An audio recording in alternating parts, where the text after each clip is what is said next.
Bonjour.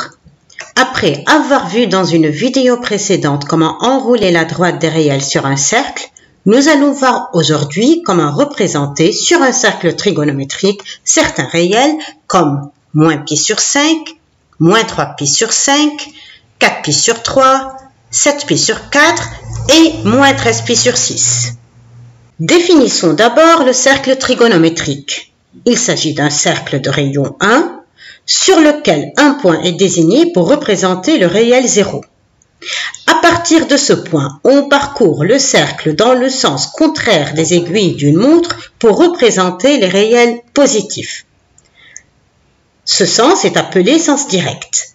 L'autre sens est appelé le sens indirect. Dans ce sens, on parcourt le cercle pour représenter les réels négatifs. On munit le plan d'un repère orthonormé O, OA, OB.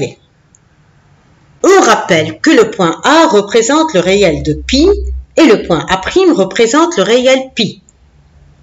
En effectuant des tours complets autour du cercle à partir du point A et dans le sens direct, on retrouve les réels 4pi, 6pi, etc. Et au point A', on retrouve alors les réels 3pi, 5pi, etc.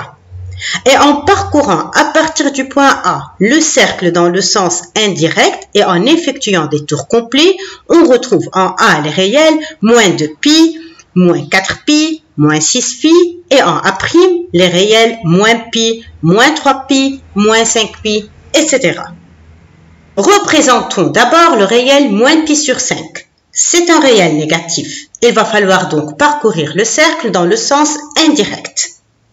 On sait que le point A' représente le réel moins pi. Pour représenter le réel moins pi sur 5, il va falloir partager le demi-cercle AA' en 5. L'angle AOA' est un angle plat. En le partageant en 5, on obtient des angles de 36 degrés. Et donc, il suffit de tracer un angle de 36 degrés et on obtient de cette façon le réel moins pi sur 5.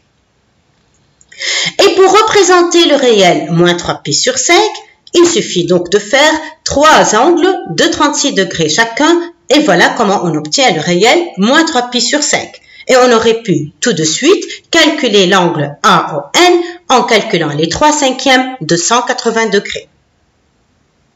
Et maintenant, on représente le réel 4pi sur 3 qui est un réel positif, donc on va parcourir le cercle dans le sens direct.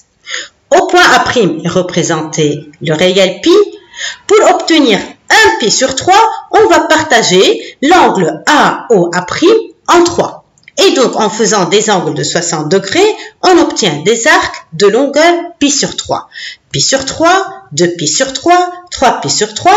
Et donc, pour faire 4 pi sur 3, on fait un quatrième angle de 60 degrés et on obtient le point P représentant le réel 4 pi sur 3. Mais aussi, on aurait pu remarquer autre chose.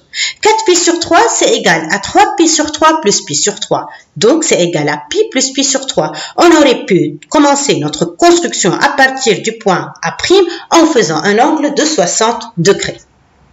Et à présent, on représente le réel 7 pi sur 4 qui est un réel positif. Donc, on parcourt le cercle dans le sens direct. Déjà, 2 pi sur 4, ça fait pi sur 2. Ce réel est représenté par le point B. 4 pi sur 4 est représenté par A'. 6 pi sur 4 est représenté par B'. Il nous reste donc à faire un arc de longueur pi sur 4.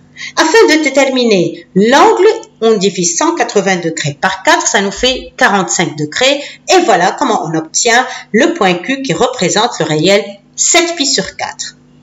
Mais remarquons quelque chose. 7 pi sur 4, ça fait 2 pi moins pi sur 4. Et donc, on aurait pu parcourir un arc de longueur 2 pi dans le sens direct à partir du point A. 2 pi, c'est la longueur de tout le cercle. Donc, ça nous ramène au point A. Il nous reste donc à faire dans le sens indirect un arc de longueur pi sur 4. Et donc, on aurait pu aller tout de suite à partir du point A dans le sens indirect d'un angle de 45 degrés pour nous retrouver au point Q qui représente le réel 7 pi sur 4.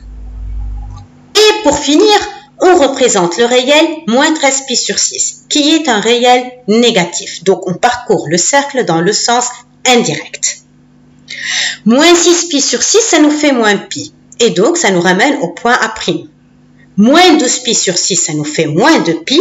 Et donc, ça nous ramène au point A. Il nous reste à faire un arc de longueur pi sur 6, toujours dans le sens indirect.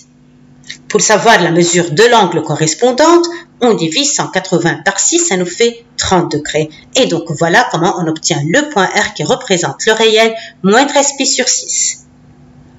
Merci d'avoir suivi cette vidéo. Pour savoir comment représenter des intervalles sur le cercle trigonométrique, rendez-vous dans une prochaine vidéo. Ciao!